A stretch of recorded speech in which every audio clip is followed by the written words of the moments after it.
Queridos amigos, sejam bem-vindos ao canal Videira Espírita.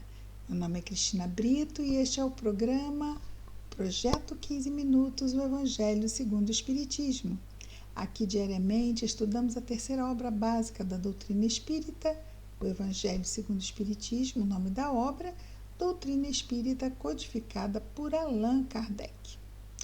Hoje vamos ver, nós que já estamos aqui no capítulo 21, haverá falsos cristos e falsos profetas, estamos na parte já de instruções dos espíritos e estamos vendo uma mensagem do espírito Erasto, discípulo de Paulo, de São Paulo, conforme Kardec coloca, recebida em 1862.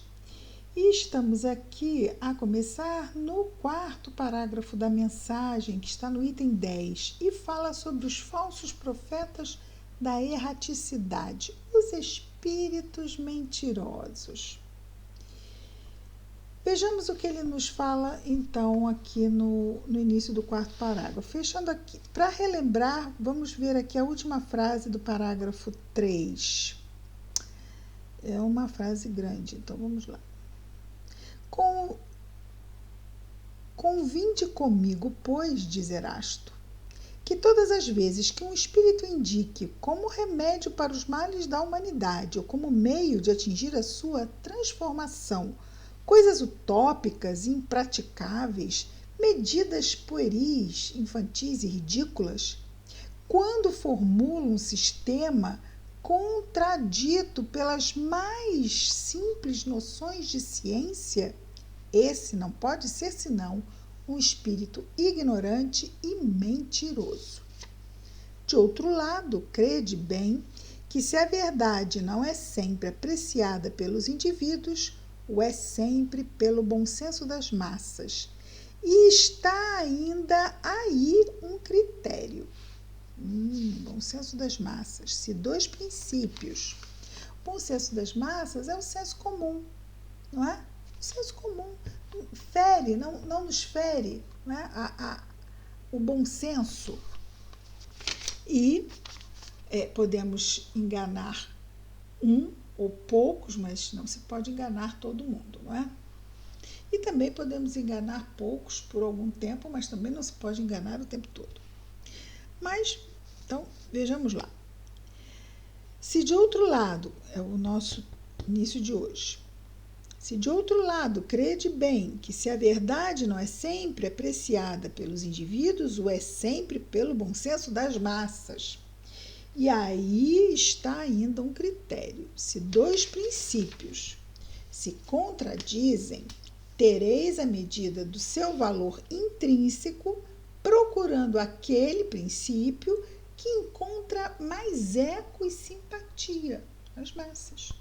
Seria ilógico, com efeito, admitir que uma doutrina que visse diminuir o número de seus partidários fosse mais verdadeira do que aquela que vê os seus aumentarem. Deus, querendo que a verdade chegue para todos, não a limita em um círculo restrito. A faz surgir em diferentes pontos, a fim de que por toda parte a luz esteja ao lado das trevas. É porque as trevas são a ignorância e nós ainda somos espíritos imperfeitos, então ainda está conosco, mas a providência divina envia sim a luz até nós. E ele continua, Erasto: repeli impiedosamente todos esses espíritos que se apresentam como conselheiros exclusivos, pregando a divisão e o isolamento. Tenhamos discernimento, passar uma peneira fina na nossa audição e na nossa leitura, porque fica ali muitas vezes nas entrelinhas. Conselheiros exclusivos pregando divisão e isolamento. Tenhamos cuidado. São eles quase sempre espíritos vaidosos e medíocres que tendem a se imporem aos homens fracos e crédulos. prodigalizando-lhes louvores exagerados, ou seja, enchem-lhes de elogios, né? Os desencarnados vêm e ficam adulando os encarnados, né? Para seduzir e fazer que o discernimento, baixe, porque afinal está me elogiando, né? Não deve ser tão ruim, né? Então, prodigalizando-lhes louvores exagerados a fim de os fascinar. Exatamente, a fascinação é um tipo de obsessão que acontece toda vez que a vaidade é a tomada para esse circuito doentio que se chama obsessão, não é? Então é a vaidade que promove esse processo de fascinação. Prodigalizando-lhes louvores a fim de os fascinar e tê-los sob sua dominação. São geralmente espíritos ávidos de poder, que déspotas públicos ou privados durante a vida encarnada querem ainda vítimas para tiranizar após sua morte. Porque a gente vai pensar, eles querem poder, mas já morreram. Isso não importa para quem já foi e ainda está preso aqui às sensações da matéria. Em geral, diz Erasto, desconfiai de comunicações que trazem um caráter de misticismo e de estranheza, ou que prescrevem cerimônias e atos bizarros. Então, há sempre um motivo legítimo de suspeição. De outro lado, crede bem que quando uma verdade deve ser revelada à humanidade, ela é, por assim dizer, instantaneamente comunicada em todos os grupos sérios que possuem médiuns e não a estes ou aqueles, com exclusão dos outros. Então, vai chegar por um médium numa reunião só, ok?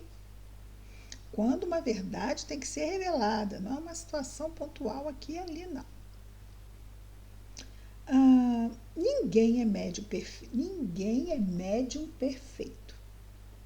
Se está obsidiado e a obsessão manifesta,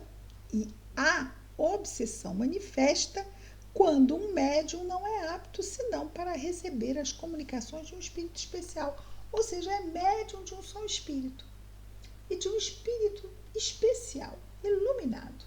Aí tem. Por mais elevado que ele mesmo procure se colocar, esse espírito, não é? Então, mas é um espírito, mas é o espírito, né? É o espírito. O espírito chega todo. Cuidado. Em consequência, todo médium, todo grupo que se creem privilegiados por comunicações que só eles podem receber e que, de outra parte, estão sujeitos a práticas que acentuam a superstição, estão indubitavelmente, diz Erasto, sem sombra de dúvida, sob a ação de uma obsessão bem caracterizada. Sobretudo quando o espírito dominador se vangloria de um nome que todos, espíritos e encarnados, espíritos é sempre o desencarnado, né? Espíritos, desencarnados e os encarnados, devemos honrar esses nomes e respeitar. Quer dizer, quando eles ainda chegam com nomes top, devemos tomar mais cuidado ainda. Por esses nomes que devemos honrar e respeitar e não deixar comprometer a toda hora. Né? Então, imagina se um espírito desse vai ficar aí se expondo e vamos dizer assim, de forma desnecessária e se muitas vezes, claro, né? Se há uma obsessão, o espírito não tem nada de superior e isso vai acabar muito patentemente sendo observado, se não pelo médium, pelo grupo que recebe, porque afinal é especial, né? O grupo é especial, o médium é especial, mas outros irão perceber. E isso acaba estimulando esse isolamento, porque eles se sentem perseguidos, ou o médium ou o grupo, e se isolam, o que favorece aumentar ainda mais o problema. E ele continua dizendo: é incontestável que, submetendo ao cadinho da razão e da lógica todos os dados e todas as comunicações dos espíritos, será fácil repelir a absurdidade e o erro. Então, vou repetir: é incontestável que, submetendo ao cadinho da razão, ou seja, pelo bom senso, se a gente submeter ao bom senso e à lógica todos os dados e todas as comunicações dos espíritos, vai ser fácil repelir os absurdos que aparecem e o erro.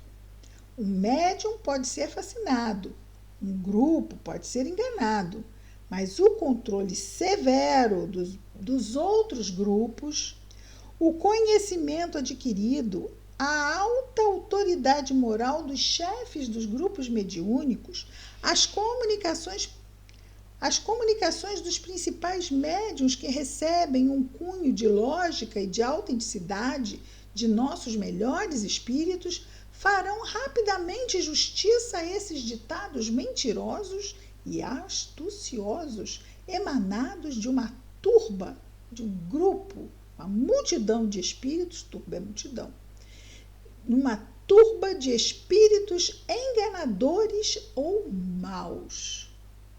Finaliza assim a mensagem. São espíritos enganadores ou maus, são perigosos, estão querendo dominar mentes incautas e fracas, e nós não precisamos estar entre elas. Basta que estudemos, que analisemos com bom senso, com lógica, com a nossa razão, sem receio de estarmos... Ai, mas é um espírito tal. Olha só, se for um espírito elevado, ele vai até gostar que eu seja criterioso. Agora, se não for, sinceramente, cabe a nós o discernimento, o critério, a avaliação das mensagens que nos chegam com isenção, com imparcialidade, nem tendendo para um lado nem para o outro, apenas usando o fiel da balança, que é a doutrina espírita, que nos ensina, então, a discernir. Eu estou olhando para lá, mas é aqui que está o relógio. Nós queríamos terminar hoje respondendo a uma mensagem. Bom, terminamos aqui, não é? A mensagem de Erasto. Amanhã vamos para a última comunicação do capítulo 21. Mas, no item deste capítulo... Vamos ver aqui direitinho. No item 7 deste capítulo 21, nós recebemos uma mensagem, um comentário, né, de um vídeo. Aqui, 7, cadê o 7? Está aqui. Então, é do nosso vídeo 203, onde estávamos vendo aqui o item 7, não acrediteis em todos os espíritos. E logo no início, e vamos retornar a isso, por quê? Porque uma inscrita, querida Sanjat, ela nos escreveu, colocou nos comentários uma pergunta que achamos excelente e resolvemos responder aqui publicamente. E nos pergunta então a nossa querida Sanjat: você fez um parênteses e ressaltou que Kardec citou a astrologia e não a astronomia. Você poderia esclarecer o porquê? No item 7 temos: os fenômenos espíritas, longe de dar crédito aos falsos cristos e falsos profetas, como alguns exageram em dizê-lo, vêm ao contrário lhes dar um último golpe. Não peçais ao espiritismo milagres nem prodígios, porquanto declara ele formalmente o espiritismo que não produz nem prodígios, nem milagres. Como a física, também não é? Nem a química, a astrologia e a... Aí ele diz comparando, como a física, a química, a astrologia, a geologia vieram revelar as leis do mundo material, ele, o espiritismo, vem revelar outras leis desconhecidas. E aí eu destaquei que Kardec fala em astrologia e não fala em astronomia, porque no ramo da ciência as estrelas estão entregues à astronomia. A astrologia, para muitos, é um misticismo e não tem nada de científico, simplesmente é um sistema inventado para iludir, né? Mas, Sanjad, nós não vamos responder por nós. Vamos deixar que alguém mais habilitado do que nós responda. Vamos deixar que Emmanuel responda.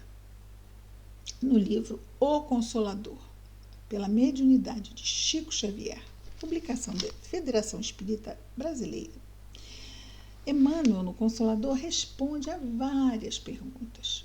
E lá na questão 140, foi feita a Emmanuel a seguinte pergunta: os astros influenciam igualmente na vida dos homens? Responde Emmanuel: as antigas assertivas astrológicas têm sua razão de ser. O campo magnético e as conjunções dos planetas influenciam no complexo celular do homem físico, em sua formação orgânica e em seu nascimento na Terra. Porém, a existência planetária é sinônimo de luta. Se as influências astrais não favorecem a determinadas criaturas, urge que estas lutem contra os elementos perturbadores, porque acima de todas as verdades astrológicas, temos o Evangelho, e o Evangelho nos ensina que cada qual receberá por suas obras, achando-se cada homem sob as influências que merece. Existe um ditado que diz: os astros impelem, mas não compelem.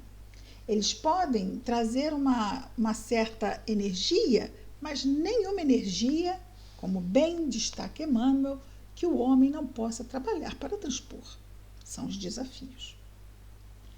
Então, assim também como Emmanuel diz aqui que sobre os animais ainda há muito que ser estudado, e que ele estuda na espiritualidade há 50 anos, a época do livro sobre os animais, na espiritualidade, ele estuda isso, e ainda não sabia nada. Então, nós sabemos muito pouco. Mas uma coisa que eu quis destacar é que o que Kardec diz, Emmanuel reforça, e que nós devemos ser, assim como o próprio Espiritismo para a ciência acadêmica não é considerado ciência, também a astrologia não o é. Mas se estamos propensos a entender a ciência espírita, aqui temos uma observação de Emmanuel e do próprio Kardec que deveria nos fazer pensar.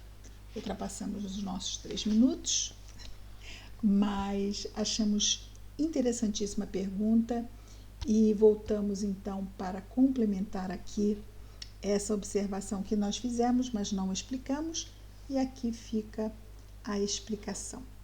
Agradecemos a nossa querida Sanjad, agradecemos a todos. Amanhã estaremos de volta com mais um programa Projeto 15 Minutos, o Evangelho segundo o Espiritismo. Muita paz a todos.